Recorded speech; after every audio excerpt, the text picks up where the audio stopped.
Hello, and welcome to the second ever episode of the Inglorious Film Nerds Podcast. I'm, as always, one half of this train wreck, Davis. Hi, I'm Suhaib, the other half of this amazing quality program. Yes.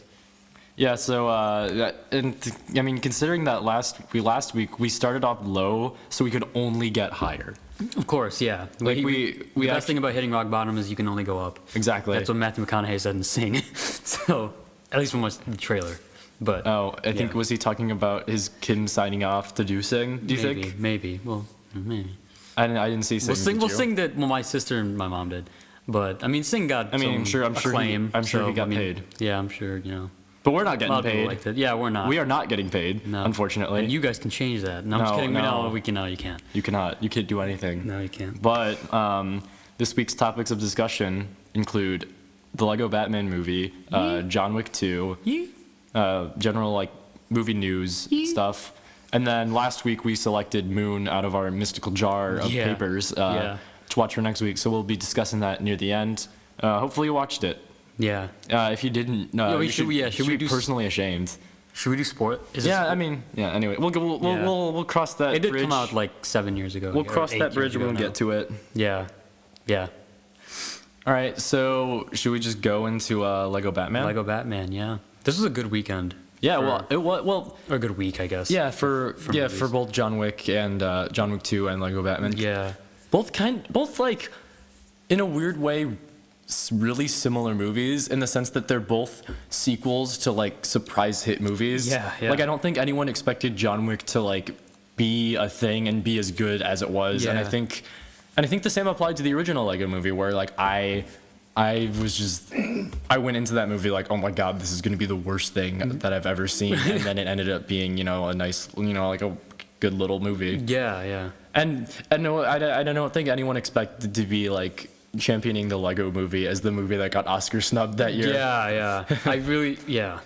It was exactly like the same case, I guess, because both of those movies.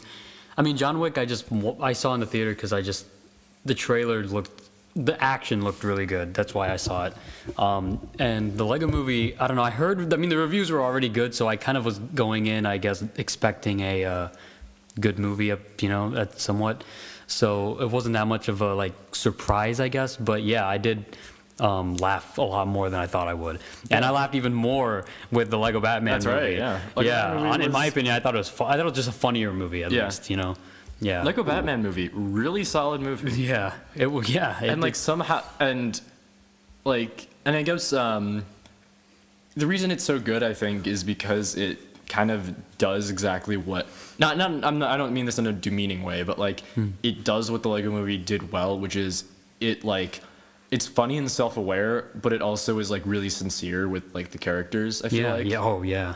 And honestly, I feel like for being as dumb as it is, it's the movie that I feel like I most care about Batman as a character. Yeah. Because going through all the movies, Christopher Nolan, it's he doesn't really.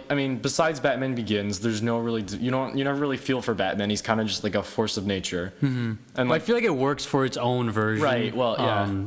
Yeah, but I don't think in a way. And I think in a way that's kind of just Nolan not really being a Batman fan. You can definitely tell. Especially with Dark Knight Rises with Bane, it's it's clear that he liked he was I like this character, but I'm gonna do my own thing with it. Mm-hmm, yeah. And then same with Tim Burton, he used Batman to make his weird gothic movies. Mm-hmm, yeah. And I feel like Lego Batman. The thing about it is it pretty much embraces the lore and the characters so much, and that's what I love about it. Yeah. But not just the characters themselves, appearance or whatever, but their values, and even the villains and all the character moments in it, not just Batman, but the other heroes and whoever shows up, because a lot of people show up. There's a lot of little one-liners from villains where it's they only get one line and that's their thing. Yeah, and are voiced by the most famous people. There's so many people in this movie. Michael Cera as Robin is a perfect. That's such a perfect. Yeah, that's so good. Ray Fiennes as Alfred. Yeah, Zach Galifianakis as Joker. Yeah. It's so great. And then Rosario Dawson as what's her name? Barbara Gordon. Yeah, Barbara Gordon. Yeah. I just I cared a lot more than I thought I would, because it just Lego. like, you know, when you see those like ads like for Lego things and like, hey, and like, you know, those like, and it's just the humor is just very like whatever, it's kind of random. Yeah. And I kind of thought that this movie was going to be one of those things where you're just kind of watching it and just like whatever, like it's funny, but I really did care like everything that was going on. Like I really like felt attached to like everything, and it was just overall like a fun movie. Yeah, I guess we should say, and then kind of, I guess the main sort of emotional anchor of the movie is Batman, who is, you know, he's lonely, he's brooding, and then, you know, he doesn't want to form any relationships with anyone because he's traumatized from losing his family, and then Alfred kind of makes him, like, take care of Robin, and then it's a movie about, like, a guy, you know, just trying to learn, you know, to, you know, accept that, you know, like, to be okay with, like, the possibility of losing people, and I thought that was, like that's, like, really good. Yeah. And I thought, like, it was actually, like, a legitimate, like, character development that you, like, you care about, and, like, it's like, I mean, obviously, I think there's parts that are simplified because kids movie. Oh, for sure, yeah. But it's like, you know, it gets the relationship between Batman and Robin as sort of this father and son sort of thing. Yeah. And they both like need each other, and you know, it was really solid. Yeah, and keeping with like the simplified thing that you just said, like I mean, plot wise, it's a simple movie. It's thin. Yeah, of course, but it's really just kind of what's they put within it, I guess, and what they do with what they have. That really amazing. The plot's not bad. It's just really, it's just like a fairly simple. Yeah, you kind of like know where everything's going, and it's just kind of one of those. You know that it's gonna be a superhero movie in the end where they fight the bad guys. Yeah. I mean, in terms of negatives, that's kind of the only thing. Is it wasn't like a. Like a surprising movie, you know. It just nothing was like grab my attention or anything. Except for just how kind of well done it was. Yeah, there was some nice like subversions of things. I thought or not subversions, but like stuff where it didn't fall into pitfalls of other kids' movies. Like, I feel like in a lot of kids' movies, there's always the dumb, naive kid character who accidentally like says something that starts off the whole plot, and it's like like nothing like, and Robin isn't like the idiot kid character who like says like the wrong thing and then starts off the spiraling like the plot. war. Exactly. I mean, it's just really smart. Like just like it knew like how. I think it could have taken more. I think it could have it made a couple. They made a couple jokes about Batman versus Superman and Suicide Squad. Yeah, I understand why they didn't do more because it's a Warner Brothers movie. They need to make money. But it's weird because I'm surprised they did take the couple of things that they did, like the jabs that they did. But I mean, I wanted more of that. You know, that would have been great. Yeah. And I'm surprised they even did the Iron. Like, there's a slight like Marvel jab, I guess. Yeah, where it's. I mean, we can say it. It's like one joke in the movie. The password to the Batcave is Iron Man sucks. Yeah, and I was like, what? Like, it's like it just. I mean, you can't copy Iron and you can't copy Man. Yeah. If they're two separate words, you can copyright Batman because it's one word, but not Iron Spaceman. Iron Spaceman. That's I actually never thought about it that way. Yeah, but that was just something that was so like out there, like that was just so like up front. I was like, oh jeez, okay. Yeah, I like. Yeah, I was really surprised by that. Because it was so direct. Yeah, but I feel like it was like it didn't. I feel like it was just so separate from the whole Marvel versus DC kind of thing. It was just like it's just like here it is. Yeah, like superheroes, like a celebration of everything, and somehow and again going back to the character thing, I guess, because I was just thinking about this, like again. I'm just amazed at how the movie that starts off with like the the frat boy version of Batman, where he's talking about his abs and he's super full of himself and he's like kind of an idiot. It's like somehow that movie by the end gets Batman the most. Yeah. And I'm like, how did it do it? Yeah, that's another thing I was scared about because the whole Will Arnett Batman thing. His voice is totally modeled off of the Christian Bale one, right? I feel like, and ever since the Dark Knight trilogy, Batman is just the only thing that people think about, and I just didn't want it to be like this, like a movie that because it's fine. It's like fine that he's one bit in the Lego movie because he's like it's like he's just like a side character. But I was glad that they kind of. There was actual development. Yeah, it was really good. Yeah. The only other negative I would say is like there's so many themes in it. I guess like there's like about family and about like morality and stuff like that. I just don't know how much of it is gonna go to kids, through kids' minds, Because it is and it doesn't really. I mean, look, how much can you expect out of a kids' movie? I mean, it doesn't really add up to anything besides like you need to do the right thing and family's good. Yeah. Yeah. Just good values or whatever. Yeah. Which then you can ask the question of like, how much do kids really learn from kids' movies? Period. Well, I don't think I ever learned anything from a kids movie. Really? I mean, I don't know. Maybe it might be in ways that like we don't realize. I guess. Yeah, like subconsciously. Yeah. And speaking of which, me and Davis went to this movie, and it was just. It was all kids and adults, and just and us. us in the middle of the. It was it was a little uncomfortable. It was kind of weird. Yeah. Yeah, I haven't been to a movie theater where that's happened in a long time. Really? Yeah, and it's just like a kid like crying like in the corner, and it's just like, oh, yeah, like shut up, like it's yeah, that was an interesting. I don't think it was as bad. I think the worst thing that's ever happened to us in a movie theater was that Rogue One screening where that guy kept smoking. There's a guy smoking in the. Oh my god. Yeah, sorry if that clap like defined you. But I mean, I think the audio is like it's fine. It caps off at a certain point. Cool. But like. But yeah, that Rogue One screening was like. Because actually, a little inside thing. We were gonna try to record this episode by Rogue One, and we like delayed it by a month. Yeah. But yeah. But if we talked about Rogue One, it probably would have been like a 4-hour show. Yeah, definitely. Yeah. We would have scared everyone off. I feel like maybe that like. That smoke like got to our heads, and that's why we saw things differently than the mass majority of anyways, basically the Rogue One screening story is that at different points during the movie we saw like smoke, and we like it smelled like smoke for a second, and then it smelled like someone had sprayed perfume trying to like mask the smoke. Yeah. And then some woman stood up at the climax of the movie and was like, "Would you please stop smoking?" Yeah, it's like my mom's here. Like, or no, she was like, she was like, there are children. Another person was like, there are children. It was like a movie where like people like trade off lines. Yeah, right. Like it was like stop smoking. Yeah, scripted lines. It was Maybe he was trying to add to the special effects. Like it was 40 special effects. Yeah. Like it was like he had a smoke machine and he was like waving it into the theater to simulate the experience of battle. Yeah. But back to Lego Batman. Back to Lego Batman. There was some like kind of thematic almost jabs in there. Yeah. Like the whole reason the Joker wants to fight Batman is because he wants Batman to admit that like he needs him to survive, which is kind of a comic book thing where it's like it's always played up so seriously that these two they need each other to survive, and it's like and that's what Joker's entire monologue is at the end of like Dark Knight. It was like kind of like and it's like it works as a joke in its own right. Now he's trying to get this guy to admit that he hates him, but it was really kind of like a clever little it really is a good like introduction to like the Batman character for like if like I would show this to my kids like if they want to get into Batman or something, I'd show this first. Your hypothetical kids. I hope you my hypothetical kids. I hope you don't have kids yet. Oh yeah, no. Let me bring them out. No, but yeah, I would probably recommend this to like anyone that even if you're not a comic book fan, I feel like you'll enjoy this. Like even if you just know like pop culture Batman, you'll get it. Yeah, I'm sure. Yeah, like the only demographic that won't maybe enjoy it are probably like really old people that are like too fast, or because it is a very fast paced. Like it's crazy fast paced, especially at the beginning.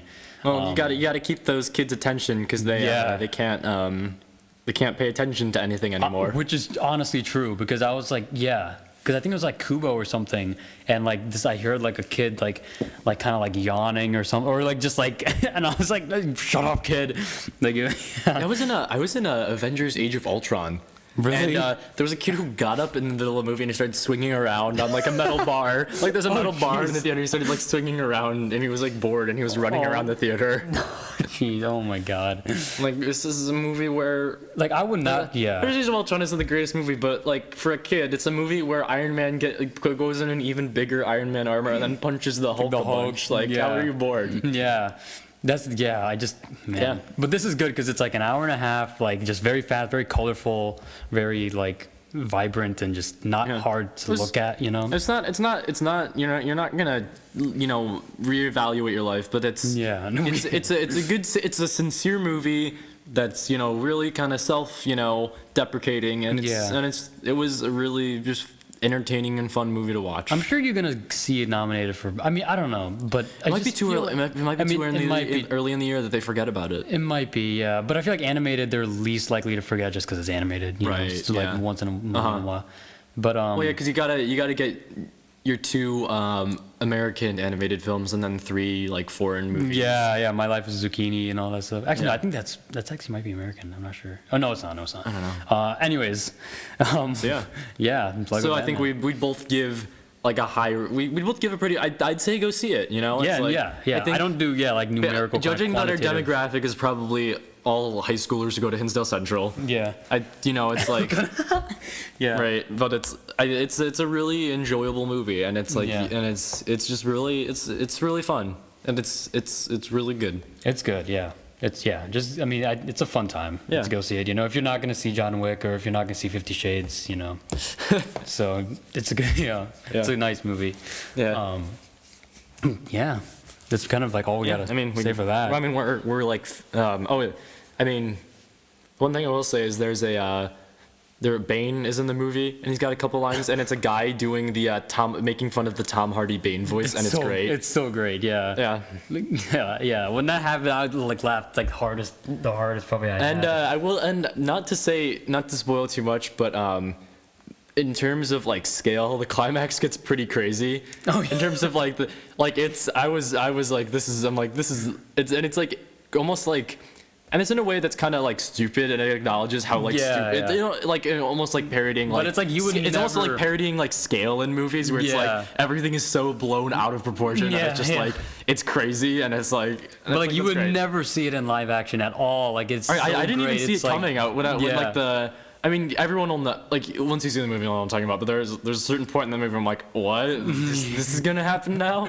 It's so great, yeah. And then the way they utilize the Justice League characters as well was I thought was really nice. Just quick, there is a running thing, because like Channing Tatum voices Superman, which, he did in the original Lego movie, right? Yeah. Yeah, and then Jonah Hill's Green Lantern. Yeah. And then they kind of do their. And there is this like running thing in the comics, even in like this animated show and stuff, with like Batman kind of being like insult, like kind of being like an outcast in within the Justice League. And then they do a pretty good gag. And they do. That's kind of like a good representation of like who the character is as this whole entire movie. We should probably get into that other movie we saw, which was 50 Shades Darker. Ooh. Yeah. No, John Wick 2. Yeah, it's John Wick 2. Yeah. So I don't know which one's more violent though. I mean, John Wick 2 was pretty. Was pretty violent. That was pretty. Man, that was crazy. Wait, violent compared to Lego Batman or 50 Shades Darker? Compared to 50 Shades. I'm really confused. 50 Shades. I'm confused. What movie did we watch? Then again, Lego Batman did have a lot of beheadings. And yes, that's true. Delimbings. Delimbings, yeah. So John Wick 2. If you haven't seen John Wick 1, go watch it. And John Wick 2 probably, because essentially, I guess for anyone who's out of the loop on this, John Wick came out in 2014. I want to say. Yeah, 14. Yeah. And it's a movie that has Keanu Reeves, who, kind of peaked in the 90s with The Matrix. Just doing and like Point Break and like. Yeah, but that's like most famous. Devil's Advocate. I feel like that's the only one that's really kind of. Yeah, well, The Matrix is like the only one that He's like really known for But and then he's kind of not done anything for a while. And then they came with this movie where it's the kind of premise is he's a retired mob assassin, and these thugs, not knowing who he is, they go into his house and they kill his dog and they steal his car. So then he wants revenge and he kills like the entirety of the mob. Yeah, I mean it's awesome. I mean the reason like the dog, like the thing behind the dog is kind of like it's deeper, I guess, and it kind of makes you buy it. Even more. Yeah, there's a meaning to him behind his dog. Yeah, to him, to say the least. But which was so great and like refreshing.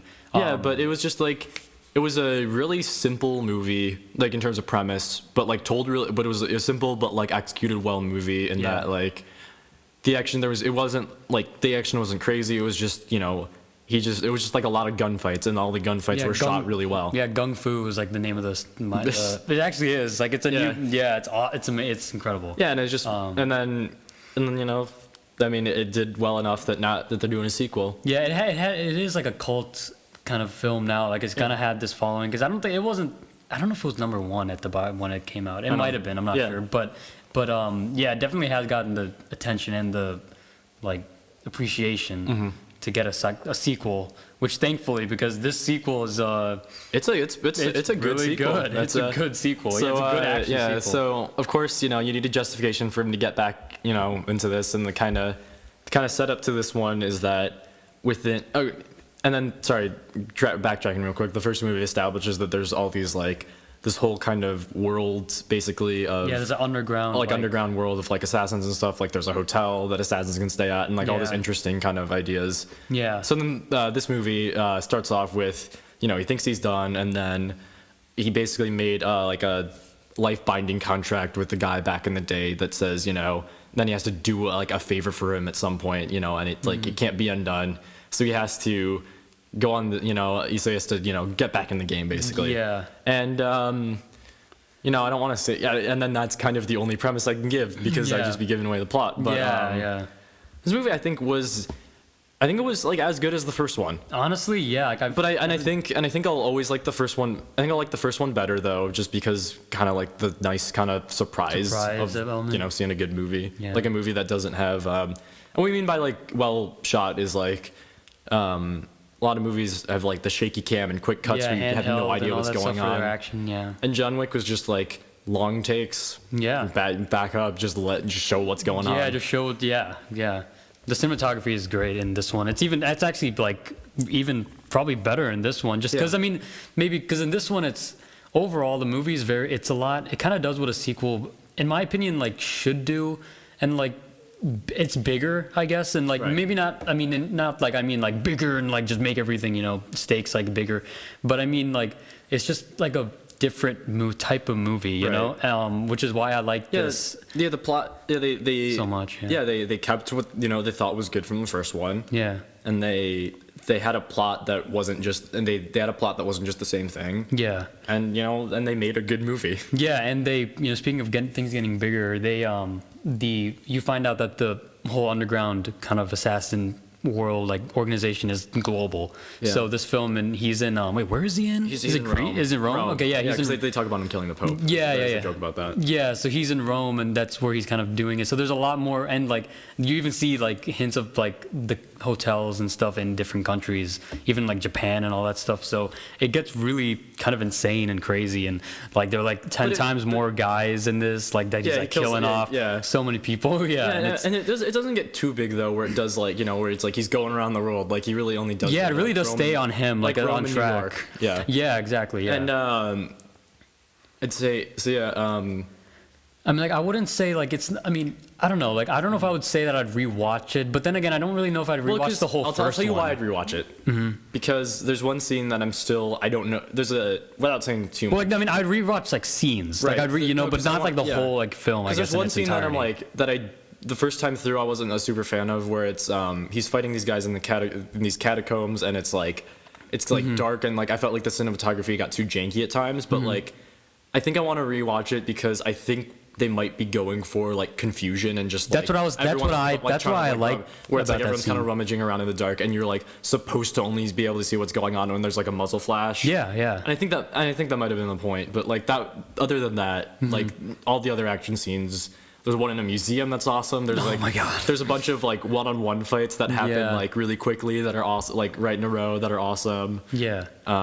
It's just such a the action is so good. Like it's just that, and that's really all I needed. Like I didn't really need it to be, you know, like The Godfather or anything in terms of like this kind of rich, deep like story. I had my expectations going in, and and it just fulfilled them. Yeah, it fulfilled them when I coming out. Okay, besides the catacombs thing, one thing that I think bothered both of us was at one point early on in the movie, John Wick gets tailored for him a suit that's got this like special like bulletproof thing sewn into the lining. Yeah. And I think that I mean, I don't know about, I'm pretty sure you said it bothered you too, but like it bothered me because in the first one he's got like a Kevlar vest. So it's like kind of, you know, and he's got to like stop and, you know, like take kind of the bullets. And I think at one point he like takes it off or something. I mean, I thought it was okay. I mean, like we went with a couple other people, and one of them said they weren't a big fan. Yeah, because I felt like it felt too like James Bondy. Like it felt like he was. I don't know. It felt kind of like too like. I mean, not to say that the rest of the movie is grounded in reality. Like because like he kills like a ridiculous amount of people. Yeah. But, you know, it just felt kind of too like plot devicey, and you know, whereas the rest of the movie, it's like even though he's like just really, even though he's crazy, you know, it's like okay, you know, there's no like crazy weapons, it's just like, you know, like a pistol. There were two things I was gonna bring, because one of them, I guess this could be maybe flaws I had, but I don't know, because the first one, there were a couple things here and there that I was like, okay, maybe like, suspension of disbelief, I can do that.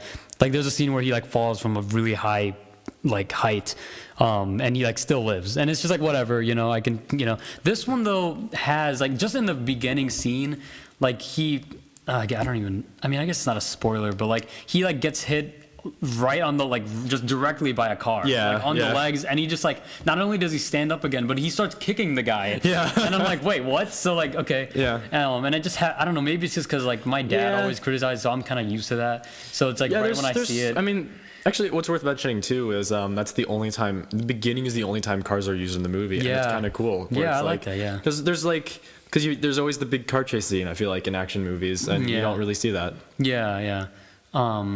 Yeah, and it's just like there were a couple of things that I was like, I don't know, but it's just it was for an overall. Yeah, and there's some neat kind of there's kind of interesting subversions of action movies. Like specifically Batman.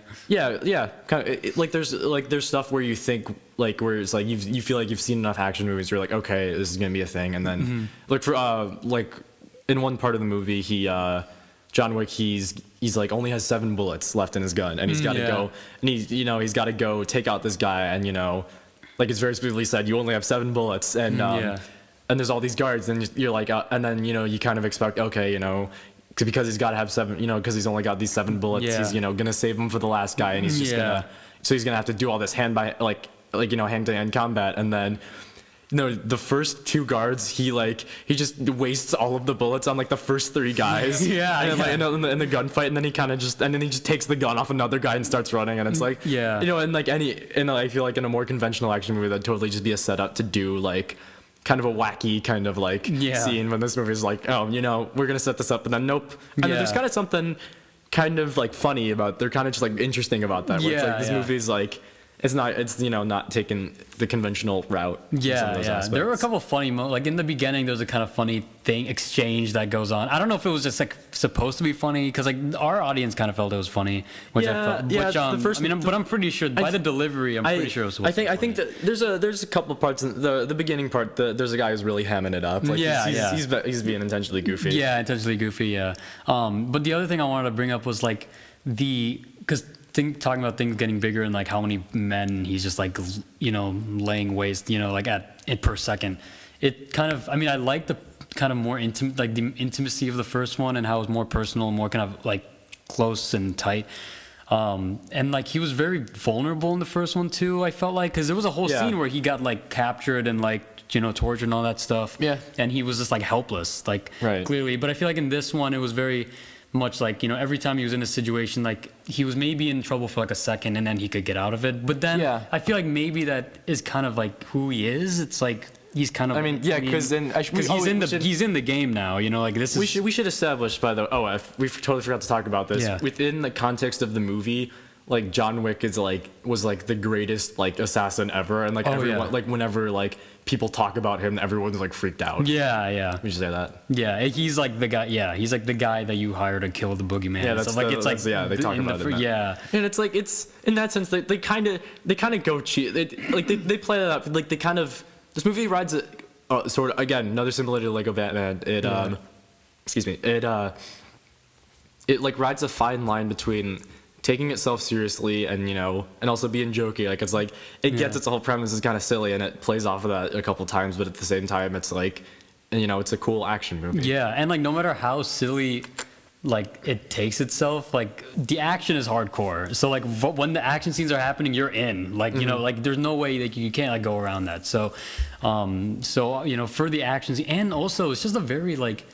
It's just a like really interesting movie to watch. Like just like there are some scenes that happen that I'm just like, wow, like I would never see that in like an action movie. Like there's a thing that happens in Rome, I guess. There's like a very kind of weird, like it's something that I would expect in like, I don't know, like Prince of Persia or something. Like just like a scene, like kind of like it's kind of a gross like scene. I know you were the bathtub thing. Okay. And it's just like really cool and like interesting. I was just like, wow, like it just established this sort of like look of this whole franchise. Really, I think that they're going for that. I really appreciate it. And even I don't think we've even brought this up yet. Like we're talking about, I mentioned there's no like there's no car stuff besides one small thing in the beginning. There's there's no like it, even though it's a bigger budget movie, and you know you can tell that they went bigger in a couple of things.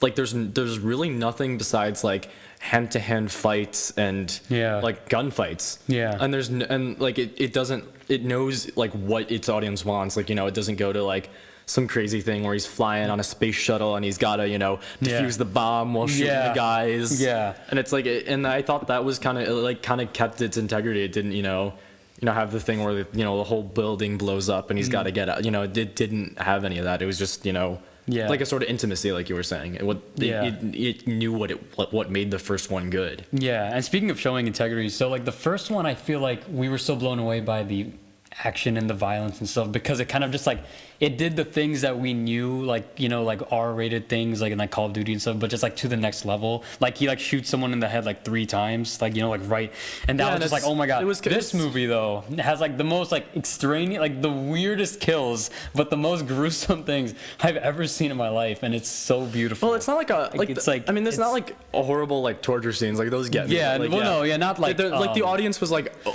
groaning at some points because it's like oh my god, like it's just. But so we were all just like yes, like yeah, it's so brutal. But I don't want to sound like a violence-hungry crazy person, so I'm not. Yeah, no, yeah, we're not like Nicholas Winding Refn. You know, we don't have like fetishes for violence, but like it just was like it was just in a way it's refreshing just because it's like it's not trying to, you know, it's not trying to go for a PG-13 rating to try to get more money. It's just like no, we're gonna like this was not we're gonna make it, you know, we're gonna show like people actually getting killed. In places. Oh yeah, God, that one scene. Yes, that one scene. The audible groan from the entire audience. Yeah, that's just oh my God, yeah. I feel like there are things that they talk about that John Wick does in the first one, like, right? And then they show it in this movie. Yeah, which is kind of odd. You know? Which I think. I imagine they were some of that stuff they want to do in the first one, but they I'm sure they were scared. Like, okay, maybe like, I don't know, this might throw people off. I think it might be like just like money stuff. Like, exactly. Yeah, I think there was definitely stuff in this one that they wanted to do in the first one, but they waited and then pulled it off in this. And they could just go all out with this one, yeah. And which speaking of money, I'm interested in seeing like how this is because like I hope both Lego Batman and John Wick do well because I think they're both. They're both all good three movies. Of these movies are going to be 50 Shades, this, and Lego Batman are going to be in the top 3. Like I don't know which order. I want to be clear. I cannot speak for 50 Shades being a good movie. Oh, me neither. Yeah, I don't think anyone in the world can. But unless you're a 50-year-old lady who likes reading smut novels. Maybe, yeah. The author of the books. Right. Yeah. But, no. I'm just interested because, I think a lot of people are going to... Because my brother told me about in film studies, like, because there are girls, I guess, that want to go to see the movie. So it's like, you know, it could do well. Yeah, it's interesting. I think... Because I don't know how well did the first one do well? The first, yeah, it did like $500 million, worldwide. Yeah. Mm-hmm. So, but this one, I don't know. Who knows? I don't care about this movie. I don't care about 50 Shades of Grey. I don't know. Because clearly the people who want to see it don't care about what, you know, critics say and all that stuff. Right. So that could carry on with this one.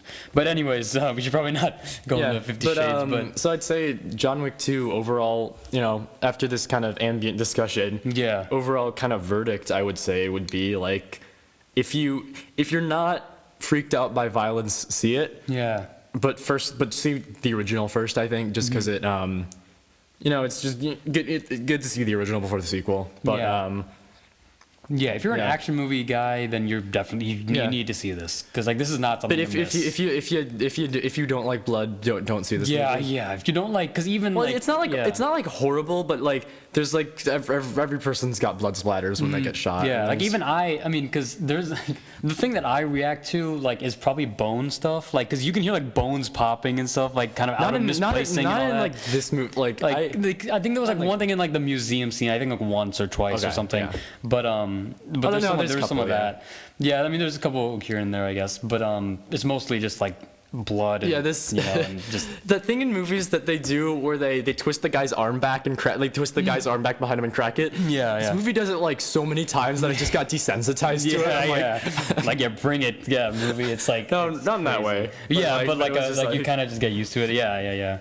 Yeah, it was like it's just such a So I guess if you're not in the mood for Lego Batman, if you want to like see something more like then I guess you see this movie. It's I don't want to say it's like like that kind of movie because I think there's like a kind of smartness. There's like there's an element of it's definitely not like just testosterone to the head kind of like that's what I feel crazy. about those Fast and Furious movies. But it's like this movie kind of there was like more of a this movie's got like a smartness to it and like a cleverness, and there's like there's things that like make the world that the movie takes place in kind of interesting. Like, and there's like implied stuff that like everyone kind of knows that this assassin's world exists, but like no one really talks about it. No one really cares. Yeah, exactly. And everyone's so and it's kind of cool. Yeah, and it's kind of just common for people to just see two assassins, like fighting it out. Yeah, it's kind of cool. Yeah, it honestly made me think of like it's like teachers, like they know that they're teaching a bunch of like druggies and stuff, high school teachers, right? But they just kind of it's like whatever. Yeah, it's like that's a really good analogy. I don't know how I thought about that when I was watching. That's a really good analogy. Yeah, because just like I don't know, maybe because of. Whatever. No, let's not talk about that. But I guess we're gonna get someone arrested. Jesus. Yeah, let's not go farther with that. But wait, what was I gonna say? I was gonna say something about. Oh yeah, Keanu Reeves. This guy is 52 years old or 50 something, and he's doing his own stunts, and that's insane. And speaking of stunts, this movie opens with like a clip. I saw Chris Stuckman's review. I'm going to give him a shout out right here because he needs it, I guess. No, he doesn't. He does. We need it. Jesus we Christ, need it. I know. Yeah, I know. Stop talking like you're so high and mighty. Yeah, I know.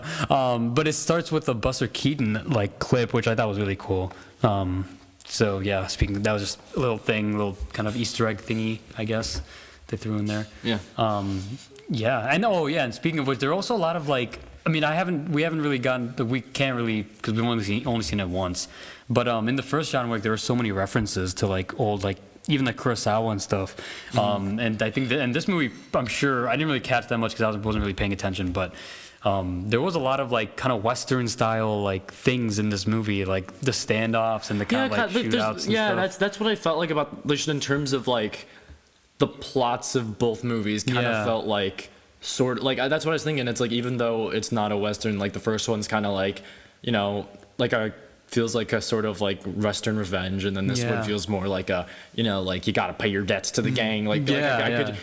I could see the sort of premise being applied to the Western genre. Yeah, and like even like John Wick as a character is very like reminiscent of like a Clint Eastwood, like Sergio Leone, like kind of protagonist, I guess. Yeah. So like kind of just kind of like a lone anti-hero kind of guy. Yeah, like the loner guy. But that's, I guess, I would say I would recommend it. Obviously, I think I said that already. But go see it. Great, unless you don't want to see people get killed, because like 100 people get killed in this movie. Yeah, I'm curious about 3, because they're gonna make a third one, because this one's gonna like the word of mouth and everything. It's gonna be, but definitely, man, I'm wondering if they're gonna get big, if they're gonna go bigger, if they're gonna. I mean, because I think if they. I think a third one. I think they can just cap it off with a third one. I hope that, because I think the filmmakers kind of retain sort of their artistic integrity with this one in terms of like, not just trying to appeal to the masses and making it like a big explodey movie and trying to just like keep it with what people liked. And it's like, I think that it would be cool if they sort of going with more with the Western reference, do like the Dollars movies, just do like a trilogy and then just be out, and just cap it off and leave it where it is. Which honestly, it's like it sounds easier than it like is in this industry, like, which is kind of sad. But it's, I mean, I hope that you talk like you're high and mighty, and then you talk like about Hollywood. You say this industry. This industry. Jesus Christ, yeah.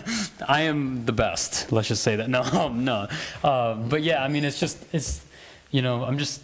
It's just so like unpredictable, when you like think about these types of movies. I mean, they're rebooting everything. Yeah, got it. Yeah. If they refuse to make a fourth one, they'll just make John Wick the reboot. Yeah, and it'll start. Or they'll go with Dog Wick, and like the feature film. Or they'll do like Point Break. They'll do it with the other. They'll do it with Patrick Swayze. Yeah. Jeez. Yeah, they're gonna do. Yeah, they're gonna do something. Or they're just gonna like let it go, which is oh my god. That's what they should do. They should drop it after a third one. Yeah, I think that would be great. All right. Yeah. So I think that's John Wick talk. Go see it unless you're freaked out by violence. And now we're gonna talk about some news. Yep. All right. So I think the big news from the last 2 weeks was the Batman the Batman. Yeah, let's just say that. The Ben Affleck solo Batman movie. Yeah, which was slated to come out, I guess. I don't know. Well, it wasn't really released, but I guess after like Aquaman and Flash and all that stuff. I all guess. The movies I don't care about anymore. Oh man, it's so hard to just talk about this because we have to like broaden it to like just the DC universe because there's so much like to talk about, not just negatively, but just like in terms of like the way they're doing things, I guess business wise. Like it's just so interesting. Like, okay, so I wonder what they're doing. So yeah, okay. What are they thinking? So like really? Yeah. So the first big news that came out, I guess like a couple of days after we like finished our first episode. Right. Actually, no, I think it was a little later. It was like last week, I think. Ben Affleck, I guess, left the film that he was gonna direct. Yeah, because we should say the Batman was the name of the movie, and he was going to be Batman. He was gonna direct it and co-write it. I think co-write it and then direct it, and then he's only starring. But like all that stuff we just said was such a haze. I mean, it was just so we didn't even know if that was true though, because there were all these rumors about Jeff Johns is going to write it with him and he's going to co-write it and all that stuff, and Jeff Johns is going to be brought up to be the CEO of like DC Entertainment or whatever. But then like we never heard a thing from him about the screenplay. All we heard was like Ben Affleck saying like I'm almost done with it, like it's which is it's not nothing against Ben Affleck. It's just like it's just confusing like whether or not Warner Brothers is even like I don't know, just like aware of like order, like it's just having a sort of structure I guess to their planning. Which is why having a Kevin, because they don't have like a Kevin Feige, I guess, to kind of because I think they're just trying to I think if Batman vs Superman showed anything, they're trying to fast track it to try to just catch up as fast as possible. Which I just don't. I mean, I don't know. It's like you can make you can make these good movies just. When they have good writers, I think it's just, obviously there's a pressure to like just have it done. Because that's the thing with Suicide Squad. David Ayer, he was given like 6 weeks, right? 6 weeks to write the script. Which is like, I don't know. It's like, I mean, maybe like you can write like an independent thing, maybe like on your own, like or a short film or something at that time. But like writing a full like 2.5 hour long like film screenplay thank God that movie was 2.5 hours long. I was ready to like I've hated that movie, by the way. Yeah, I mean, but like we'll save DC bashing for Wonder Woman and Justice League. I have a lot to say about DC, which I may not see. Not, actually. Really? I mean, I don't know. I'm to the point with DC movies where like I promised someone like when Batman vs Superman came out, I'm like, fine, I'll give him 3 movies. I'll give him Man of Steel, Batman vs Superman, Suicide Squad, and it's like, even though I really like Wonder Woman, it's like I don't know necessarily if I want to watch a movie based on the merits of just I like the character. Like I'll wait. Like I think I'm like legit. I'm just gonna like wait till like reviews come up. Yeah.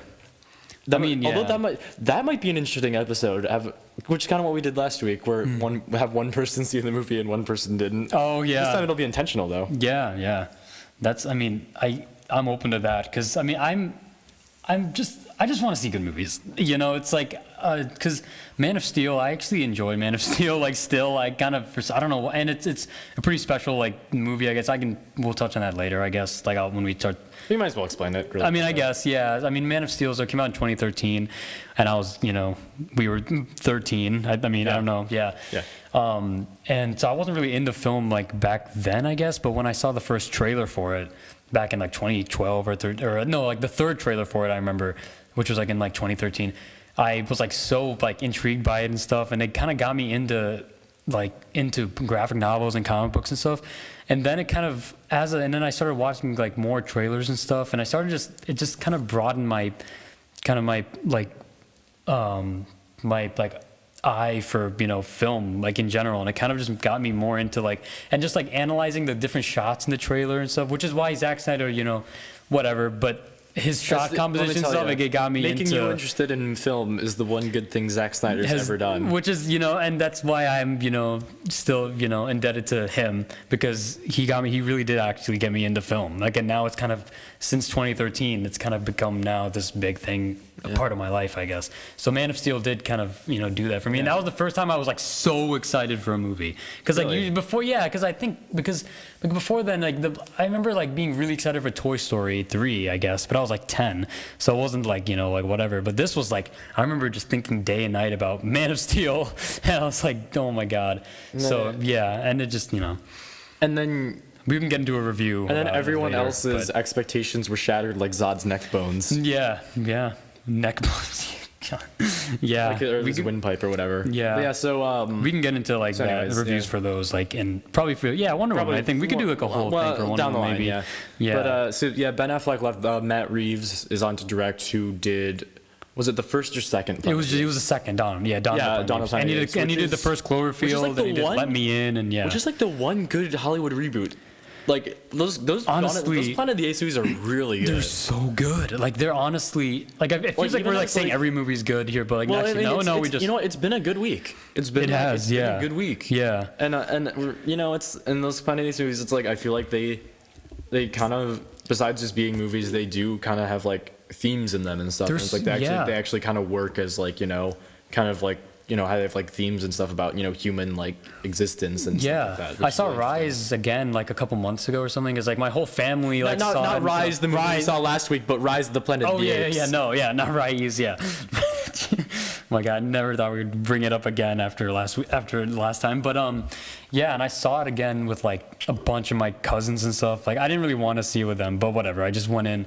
Because they're really loud and I guess like just really judgmental, I guess. But they were into it, like they were so into it. And like I don't know. This is kind of a spoiler, I guess. But when he speaks for the first time, right? Like they were like, oh, gee, because that's kind of the f moment.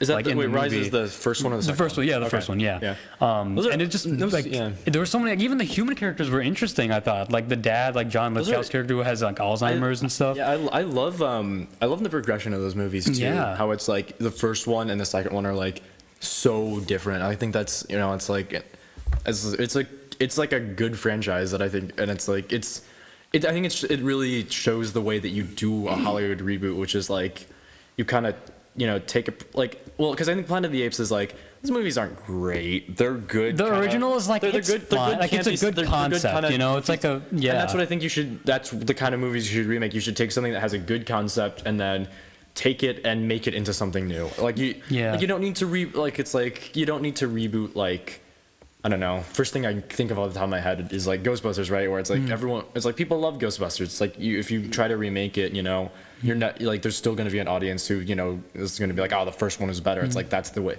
Just taking something that's bad and or like not great and that has good ideas and making it is that's the way to do it. Yeah, I think the first like the kind of more simple thing to like think about with Ghostbusters is like that movie came out in like 1984 or 3, right? Is it 3 or 4?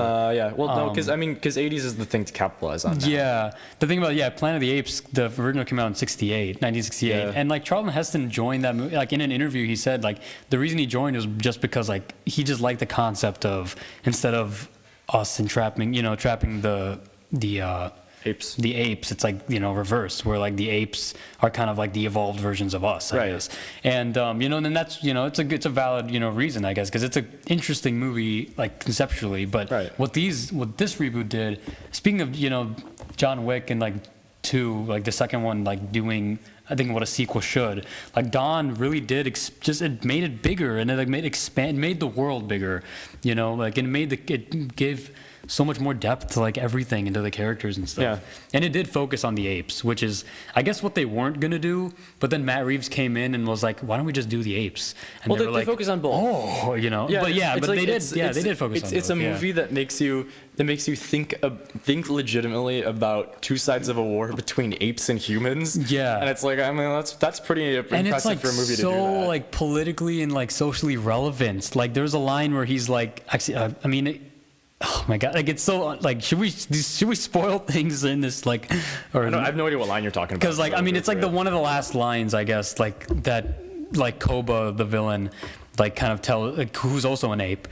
Caesar tells Koba, like he's like, Koba no fight for apes, like Koba fight for Koba, because he's like saying like like you don't care about like you're caring you don't about care like about your supporters, you just care about yourself. Oh, that's pretty relevant. I mean, like, and it's just like it says so much about kind of like what like we kind of do. Like just when we crave something like power and like, this high stature and stuff, like the kind of like lengths we'd go, I guess, to achieve it and stuff. And it's just so like, just, oh my God. It's a movie about monkeys. Yeah. And it does that. Yeah. And, like that, Matt Reeves is, I guess, I don't know if it's even confirmed though that he's joining the Batman. Cause I know like Variety, I think said it, that he was, but if he is like, okay, I'm excited for it. I'm more excited like by like a couple, maybe a little bit, but the problem isn't the directors. Like the problem isn't the writers. The problem is the studio. Yeah. I mean, and studio involvement can be, we talked about it last week with Shyamalan, it could be good. Yeah. But in Warner Brothers' case, it just hasn't been. It just straight up hasn't been. And I just don't trust them enough to just let Matt Reeves write the film he wants. Because they're also, completely like erasing everything they've had script-wise. So I guess they're just starting from square one, which is the other kind of piece of news. But I mean, if Matt Reeves is writing the script or at least co-writing it, then I just don't know. I mean, David Ayer wrote the script, true, and Chris Terrio, who's like a Oscar-winning writer, wrote BVS, and but was forced to put these things. I mean, so it's like, no one. I mean, can really. It seems like studios try to get these indie directors to who is it? Like, is it Colin Trevorrow? Yeah, Jurassic World. This is literally, I don't think I don't really trust that anymore because it's like, who knows what they're gonna like Duncan Jones with Warcraft, right? It's like, and the director of the Pirates, of the fifth Pirates movie, they're like super indie guys. Like no one really. I haven't even I don't remember their names because they're like. And I guess we were just talking about Planet of the Apes, but let's talk about a different monkey. Oh, okay. Oh, gee. Oh my God, no one knows about this. I don't think anyone's covered this. So this, I hope this. Wait, I should research this. I think this is. Well, it says this is true. I'm gonna trust /film if we're talking about false news. /film is fake news. Yeah. But supposedly Taika Waititi, who is directing the third Thor movie, and did What We Do in the Shadows and Eagle vs. Shark, and, which is a movie Hunt for the Wilder People this year or last year, which is so good. What We Do in the Shadows. What We Do in the Shadows is one of the funniest movies I've ever seen. Same, honestly, and it came out like 2014, but it's so funny. So, anyways, that man is directing a stop-motion biopic about Michael Jackson's pet monkey Bubbles. Yes. And yes, worst movie ever, best movie ever. Best movie ever is the answer. I think it'll be a movie that will. I think I'll watch that movie, and I feel like I just won't know if it's good or bad or what. I don't know if it's a movie. I feel like I'll watch it, and I'll just no, I won't even know what to feel. Yeah. Because it says he's working with, it says Mark Gustafson, and it says Fantastic. Well, he didn't direct Fantastic Mr. Fox, but he was involved in it, I guess. I'm going to look up why, like how. Yeah. But, I mean, if those two working together, like that could get some real, magic can be made from that, I think. I think that's all we have to say. Yeah, because just Taika Waititi is the guy, like his humor is very, just like silly, very like, but in a really just like funny, like even the most like, just like, I don't know, like kind of like strict, like gloomy kind of person will probably laugh at his, because they're just so out there and like so funny and like, and like his like situational kind of like comedy and bits and stuff are just so good. Yeah.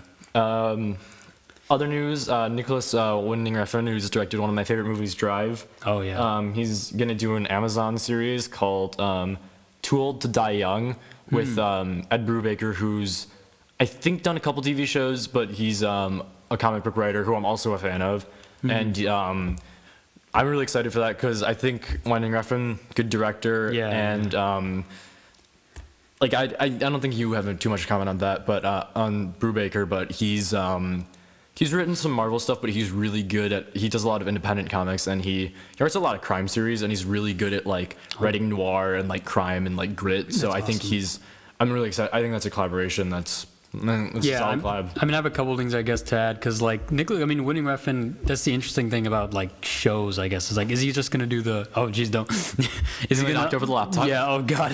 Yeah, just everything is he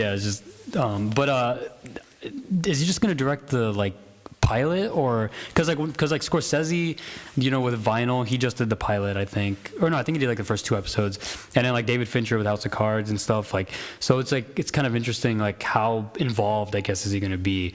That was just kind of the like question. The way it's written, it does seem like he's like taking full like force on the TV. Like he's doing a lot of it. That's cool. Yeah, and just Winning Refn doing like a crime thriller kind of noirish thing. That sounds awesome. Like I don't think we've ever had that from him, because like we've had like hints of like a kind of of that, I guess.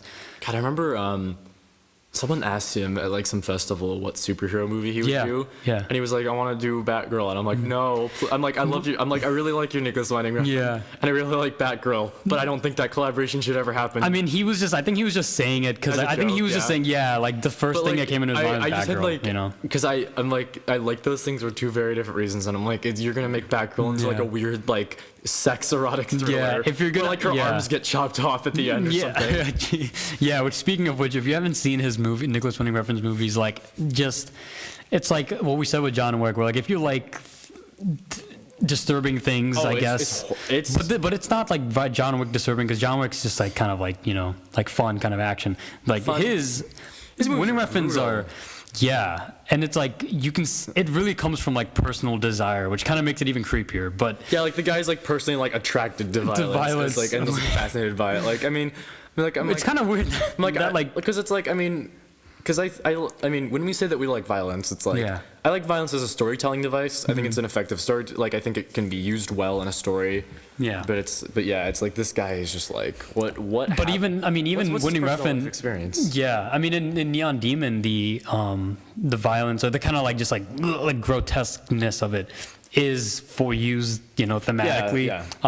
Have you seen like Neon Demon? I've been too scared to watch it. It's in the magic jar in the magic box of papers. That's one of my movies. Oh, it is really because then I have to force myself to watch it. Yeah. So that might be picked this week. Oh, we might have a very I might have a very traumatic experience between this episode and next episode. Yeah, I mean it's I just really can't wait for you to watch it you guys should watch Nicholas Winding Refn's movies because they're just really interesting. Like he just is a very interesting filmmaker, and I'm surprised that like he can pitch a movie like Only God Forgives or like Neon Demon, and it like is like financed. Like people are like, we'll do it. We'll buy it. Like makes weird sex violence movies. Yeah, they're probably like too scared. They're like, oh, okay, you can do it.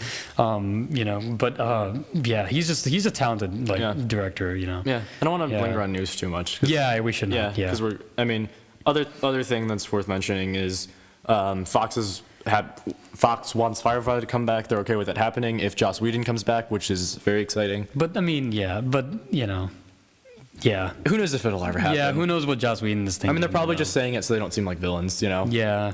So I think that's all we got for news. So now I think it's time to talk about Moon, which is the movie that we picked out of the which was one of your picks, right? Yeah, that was one of mine. Because I wanted to do movies that have come out semi-recently that are, I guess, like have been really like well received, I guess, or have had some sort of following. So I wrote down Moon and So we picked it last week. I was decently excited for this movie because I had heard not too much, but I had heard like 2001-esque, like sort of those kinds of ideas, as well as the kind of isolation of The Martian. Mm-hmm. Yeah. And you know what I think about this movie? What? This is a really good 2/3 of a movie. Okay. And they dropped the ball in the third act. Okay. That is my personal. Okay, spoilers ahead. We're gonna do full spoilers. Yeah. And if you want to watch this movie, and you know me personally, like, let's just say first, like, do you suggest that people see it? Wait, really quick. If you're interested in seeing this movie, text me and I'll give you my copy. Oh, okay. But like, I don't know. Because I think there's. I didn't like the movie because I think narratively the ending just totally drops the ball. What do you like? Okay, we're gonna go full spoilers. Yeah. Okay, so just quick recap for anyone, for the plot. He finds his clone. He realizes that they're all clones. They find the death chamber. Yeah. And then he escapes, and everything goes well. And it felt like there was gonna be another twist. Yeah. It felt like there was gonna be something else that happened. Mm-hmm. I think it's. What did you think? Actually, okay. What did you think? What was your opinion on this movie overall? I liked it. You know, and that's like you hear that inflection. You know, That's what I mean. It was a good 2/3. That's the thing is like, cause I think because this movie has had a huge like kind of like appreciation, I guess, over the years. Like if people are calling it like this next like contemporary classic kind of thing, and I went into it expecting honestly, I kind of expect like a psychological thriller almost, like, you know, like a kind of just the way it was kind of like seemed to be, and just like when you look at the poster or the cover of it, whatever, it looks very kind of like almost like very independent and stuff, and I don't know, just there were a lot of but it's just, I don't know, overall it just seemed very kind of just kind of like I kind of knew what was gonna happen. I mean, I didn't know so we're getting into spoilers, obviously. So you mentioned clones. I did not, see. I didn't see that coming at all. Because I thought that is the plot of the movie. It's the whole plot of the movie. Because it comes in like the first 30 minutes. Yeah, right? exactly. And then I was expecting an ending twist, and like, because I was guessing all this stuff. I had all these guesses racked up in my head, and I'm like, this would, and I thought what was gonna be because I should say. Like right before the third act, I had to go like do something for an hour, and then I came back, so I had time to think about it. Yeah. And my theory was, and I think this would have been a way better ending to the movie, low key. Yeah. But you know how you remember at the beginning, the original clone that we meet gets in. He crashes the rover into like the mining facility because he sees the girl and keeps seeing the girl. Yeah. I'm like, what if he's what if he's like the original, or he's like real, and then this cloning thing is just like, and then I'm like, what if like it's like the cloning doesn't exist and it's in its head, but that's like, what I thought it was like it's in his head, but the corporation and the robot is going along with it to keep him sane, for like the last 2 weeks, and it's like, and I think that would have been a cool ending where it's like, no, it's like he's just crazy, where it's like, it's like everything's like the rescue crew comes in, like they take him back, and like everything's fine, but it's just like he just goes mental because he's he's on this moon for like 3 years. Yeah, I guess, yeah. And I mean, I would have preferred anything really like, that, yeah. I mean, I would have liked... They just went, it was like, it felt like someone... I almost, in a way, looking back in it, I kind of appreciate it because maybe they thought that everyone was expecting a twist, so then they just didn't do anything. Maybe. But like, I feel like... it doesn't work great. Yeah, I don't know. It's just... Yeah, I don't know. Like, I kind of want it to be almost more 2001, like, where, like, I expect it to be more like, because I feel like with like that sort of premise, with the premise like cloning and stuff, like you could do so many tricks. There were so many directions it could have gone, like psychological thriller, existential thriller. Kind of like almost like slice of life-esque, but it was like it didn't really take any. It was kind of directionless. Yeah, I just kind of, but it was not, and there were scenes that I liked. Like there's the scene when he's like talking with the daughter, like older. Oh, that was we cool. saw it again. We saw that with Interstellar pretty much. Yeah. But but then again, Interstellar came out after this. But but it was like nice. Like I actually really did feel attached to that character. Yeah, and it really made me think about like. I was just hoping that there was gonna be something interesting because it felt like generic setup that I've seen in a lot of other movies, and then no really thing that set aside. Because I expected there to be this kind of thing in the second or third act that was going to make you look at the whole movie differently. Right, yeah, I was expecting that. It doesn't really. I was really getting my hopes up because this is leading somewhere. Yeah. And it really didn't. But like, let's focus more on positives, I guess. Okay, yeah. Sam Rockwell, he's great. He's great. He's a great job. I think this is like the role he's known for, I feel like. Right, yeah. Yeah, you'll never see more of him in a movie, literally. Yeah, because there's clones of him. Yeah. Oh, yeah. What else? Oh, who else? Yeah, Kevin Spacey I liked him as the robot. I thought that was like, because I thought they did something really clever with the robot character, which is because of Hal. Yeah. In 2001 and everything you've learned from movies, you immediately think he's going to be turned off by it, right? Yeah. Exactly. You're immediately just like because I did like the design of him where he's just on like the rail that's attached to the ceiling. That was a cool design. Yeah. And he's got like the emoji, the emoticons for faces, and it's like the emoji. You're immediate because it's like and he's got like the camera that like blinks, and it's like you're immediately just like like this guy is gonna be evil, and they didn't do that, which I thought, I'm like, that's a nice kind of thing, where it's like he actually legitimately is just trying to help the guy. Although because then I was thinking about it afterwards, I'm like, that makes no sense to the company to make a robot that's going to assist its clones in ruining its operation. Yeah. And also, it's if you know the clones are going to go crazy, why not like? Yeah. Why would you even do that? Why even have it if it's like a total ethical concern? Like there were a couple things that are just that's why I think there should have been like ending where it's either in his head or like because my two thoughts for what was gonna happen at the end was like this is either gonna be totally in his head and the robot and like the companies they just buy into it and they they doctor all this footage just to make him just to validate him and make him just be able to stay sane for the last 2 weeks of this 3-year thing, or it was that or something about like I was thinking maybe it's like, well, maybe this is like meant to happen. Like maybe every clone that they make, they try to make them think that they're the one that's going to be smarter than the other ones, and that's gonna finally break the system. Yeah, I was hoping for something like that, but instead you got. I mean, at least it was a happy ending. At least he took down the corporation. Exactly. I guess. But that's the thing. I guess is like, yeah. I mean, that's how I feel. I mean, I'm like, it was. Maybe you should. You know what? Maybe everyone should just watch 2/3 of this movie and then close. And then like when it gets to the third act, just pretend something. Yeah. I mean, I guess. But then again, it's like it all does lead to the ending, kind of. Yeah. I mean, which kind of whatever. It's it's a movie that's like. I don't think it should be put on like kind of the pedestal. I don't think so. I think it's a well-made movie. I think there's stuff you can study in there, but I don't think it's a modern classic. I think just because I think, again, great 2/3 of the movie, great build up. It's just I didn't get what they were going. Like I feel like I'm a person who can get subtext, but I feel I wasn't getting anything from this movie. I was gonna say one like about Kevin Spacey. Like I just could not unsee Kevin. Like I only saw Kevin Spacey, and that was really? I think I don't know why. I mean I could displace myself a little bit, but yeah. Yeah, I just like usually I'm able to displace myself, but for some reason because he can do that monotone. I thought that would again. I think that's one of the most clever things. He did a good job. Like he was, I think the use of that character is like one of the most clever things that the movie does in terms of like of taking something and then subverting it, where it's like, oh, he's actually just like a helpful robot. Yeah. And there's like there's actually nothing. Oh wait, was there? I don't think so. Wait, they did never. Oh.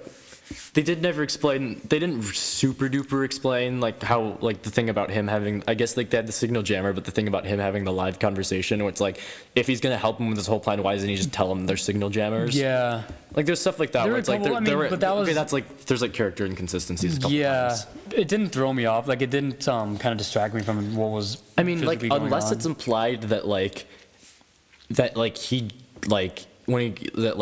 he goes back into the rover to die, and then like the rest of the movie is just like he's like the original guy, like he gets rescued, like unless you're supposed to see the entire movie, I guess, or like if maybe there's some like implication that like when he first gets rescued from the rover, he's seeing all the clone stuff, and then he crawls back into the rover and dies, and then like it's just a total like he's just totally like mental. Yeah. And when he sees the ship taking off, like then it's like actually the rescue ship arriving. Like I don't know, like maybe, there's not enough to there's not enough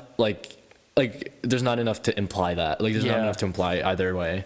But then again, I feel like with space movies, like isolation kind of movies, like you expect it like that kind of ending where it's like, oh, he's just there and he's just it's over. I feel like there's never has been. I can't think of a specific movie that has where it's like actually it's like actually just all in his head or like. I don't know. Yeah, I mean the all in his head thing is I think what I probably would have preferred. Yeah. Yeah, I mean it's and I mean it's just the cool risk that they took having only Sam Rockwell be like having Sam Rockwell be the only like physical person in the movie. I mean, really. I like the risks that they took. It's a really well made movie, and it's a good narrative for first 2/3. Yeah, like I would say good job, like production wise and everything. Like it's a good, like they did a good job of like pulling everything off. But it's just like writing. It's just like going back to to I guess the concept of it. Basic, like it's I was like it was. It was a movie where I think I said something about Split where I'm like, and I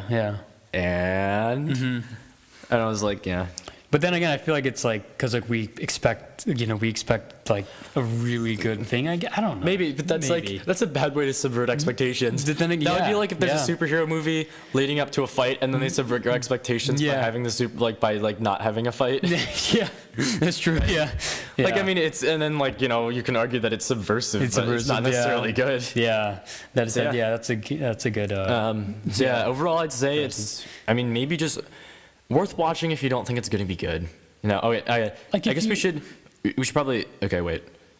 So yeah, I think we should go back to non-spoilers really quick because I feel like we didn't super elaborate on our on our analysis of it. But yeah, I'd say overall, I'd recommend this movie on the basis of you want to see something that's well made and a good 2/3. Yeah. But you're not expecting it to be a good movie or like I mean I think it's a good movie but not a great it's a good movie. Yeah, it's a good, but not like great. I think people are definitely overhyping when they say like that it's a modern classic. Like a contemporary kind of I would agree. I just think if you go in with expectations that you have tempered, like don't go in like thinking of it's gonna be again like a contemporary. We've like said that like 20 times, but it's true. Like that's kind of what people are calling it now. Just if you just go in expecting what the story is, like you'll know just by the way we talk about it. You'll probably know what the ending is, like when it begins. So just kind of enjoy it for what it is, I guess. And there are cool scenes in it. Yeah. We found out I found out afterwards that the director's David Bowie's son. Which I had no idea about. Yeah, he's kind of cool, which is totally tangential, but that's pretty cool. Yeah, he's David Bowie's like adopted son, or no, I don't know, but it's his son, and he also did Source Code like a couple years later, the next year, 2012 he did Source Code, and then he did Warcraft this year, and then he has a movie it's either this year or next year. It's called Mute, which I guess is a sequel. It's not like a sequel, like a sort of but it's like Moon. I think it's like a follow up to Moon. Well, because I think he's gonna go the 10 Cloverfield direction where he does like Cloverfield, 10 Cloverfield, sort of same universe but like completely different movies. Which again is like I'm excited for his next movie. Yeah, I think this movie is interesting enough that I think I want to see what this guy does. Yeah. Yeah. It's like it's not a trash worthy. Like it's not like nothing to like. It's not a trash. I wouldn't even say it's bad. I don't say it's a bad movie because it's well made and it's clear that like people had thought put into it. Like it's very well made and like. Yeah. And the characters I really like honestly bought the characters, but I think it's just it's just looking at the situation and like the premise and like the kind of type of movie it is, I guess, that you expect something else, Right. And it's very well done sci-fi on a budget. In terms of how they did like the set design and stuff. Yeah, and the visual effects are really good too. Like the moon. Like I love that robot design. That's a good design for a robot. Yeah, but there were times when he was like walking like on the surface of the moon and he wasn't like bouncing up and down, which I was kind of like, oh, that's weird. But I mean, I can excuse like some of that stuff. All right. Yeah. Should probably. Yep. So now is the time of the night where we're picking from the magic box with 6 note cards in it. Yep. Oh wait, are they? Pick one randomly. All right. I'm gonna shuffle these around and pick a random one. Oh no! I should probably let Suhaib do this because because I did it last week too. Oh no, I can do it probably next week or next one. We pulled the same card. Really? With moon that had moon written on it that scratched out. Okay. We have Ikiru. Oh, okay. Oh, wait, I put this on there? Wow, okay. So this is a Kurosawa movie, if that's okay to see. And it means Ikiru is the name, which is, I guess, Japanese for... I-R-U. R-U, yeah. Which I guess means to live. And I don't really know much of what it's about, but I know I think about, like, it's about an older man who's kind of, like, at the end of his life, and it's kind of, like, one of those kind of existential, kind of more emotional films, I guess. And the reason I'm kind of selfish by putting Hero on here, because I've been kind of going on a Kurosawa binge. But just like I've been kind of seeing his movies sequentially like through time, and I'm kind of at Ikiru right now. And Ikiru was like a couple films before Seven Samurai, so it's like it's not I haven't gotten to the Seven Samurai yet. Maybe I'll put that after on the This is gonna be okay. So yeah, I mean I have it at my house, so I could probably invite you over or whatever, we could see it. The best way to watch this is Amazon. You can rent it for $4 or buy it for 15. Yeah. So I mean, again, I guess if you know me, text me and I'll rent it and we'll have a viewing party. Yeah. This movie's like, I mean, it's a viewing party for Ikiru. Yeah. I mean, That's it's like, interesting. Yeah. It's like the Criterion collection. Yeah, it's on Criterion. I have it on Criterion. Criterion collections are so expensive. They are so expensive. Yeah. So says the guy who collects vinyl records. Yeah. I mean, yeah. I guess that's kind of. Yeah. I mean, but we gotta get them somehow.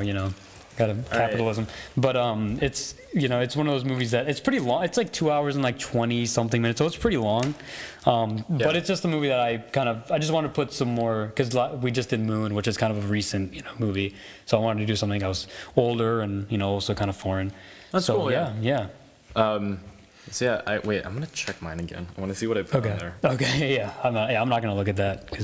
So yeah. So I guess if you can watch Ikiru before next week. Yeah. Text me because I might buy it or rent it somewhere in some point. But yeah. That's so weird that you chose the same card. But yeah.